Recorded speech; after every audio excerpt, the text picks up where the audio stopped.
இப்போ வந்து பஸ்ல வந்து நாங்களாம் தஞ்சாவூர் டிஸ்ட்ரிக்ட், தஞ்சாவூர்ல இருந்து இங்க வரணும். இங்க வந்து இது பேருந்து நிலையத்துலாம் வந்து ஹாஸ்பிட்டாலிட்டிலாம் சரியா இல்ல. அங்கங்க குப்பை. இங்க காரைக்குடியிலுமே குடிநீர் வசதிலாம் இல்ல. நாங்க அவ்வளோ டிரான்ஸ்போர்ட் இவ்வளவு தூரத்துல இருந்து வரோம். அதெல்லாம் இல்ல. இப்போ வந்து பேருந்துல இருந்து இவ்வளவு தூரம் நாங்க டிராவல் பண்ணி இங்க வரோம்னா ஒரு பேருந்துல ஒரு சிசிடிவி கேமரா இல்ல, நிறைய அரஸ்மெண்ட்லாம் நடக்குது பஸ்குள்ளேயே.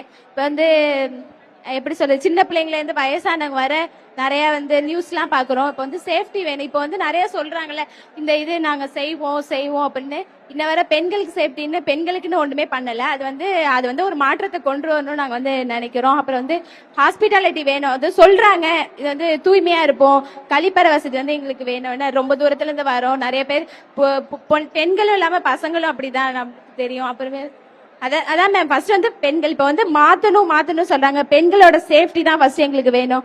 அதுக்கப்புறம் அதுல இருந்து ஒரு மாற்றத்தை வந்து நாங்க எதிர்பார்க்கிறோம். இனி வர ஆட்சி வந்து பெண்களுக்கு வந்து எதுவும் இருக்காது. அப்படி யாராச்சும் ஒரு அரஸ்மெண்ட் நடந்துச்சுன்னா அவங்களுக்கு சிவியரா பனிஷ்மெண்ட், திரும்ப வந்து அவங்க வந்து அதை வந்து பண்ணக்கூடாது. அது மாரி இப்ப வந்து அது மாரிலாம் பனிஷ்மெண்ட்லாம் கொடுக்கறது இல்லை. ஏதோ வராங்க, அவங்களால பெரிய பெரிய ஆளுங்களாம் வச்சு எடுத்துடுறாங்க, வெயில எடுத்துறாங்க, திரும்ப அதே தப்பு தான் பண்ணுவாங்க. இப்ப வெளிநாட்டுல நடக்கிற மாரி ஊர்ல வந்து எல்லாரும் நின்று அவங்களை சுடுறது, தூக்கு, அது மாரி பண்ணா திரும்ப அவங்க பண்ண மாட்டாங்க.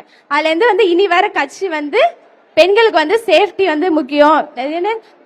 பெண்கள்லாம் வயசு பெண்கள் மட்டும் இல்ல, குழந்தைங்கள்ல இருந்து 1 வயசு குழந்தைல இருந்து வயதான பாட்டி வர, அதனால வர ஆட்சி வந்து எங்களுக்கு சேஃப்டியா இருக்கும்னு நாங்க நம்புறோம் மேம். அப்புறம் வந்து நீட் தேர்வு வந்து ரத்து பண்றேன்.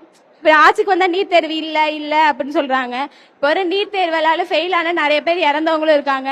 அதனால வந்து நீட் ஒண்ணு பண்றாங்க, ஒண்ணு சொல்றாங்கன்னா அது கண்டிப்பா எப்படி சொல்றது, 100% வந்து அவங்க வந்து பண்றாங்களான்னு இல்ல, ஒரு 50% 60% தான் பண்றாங்க.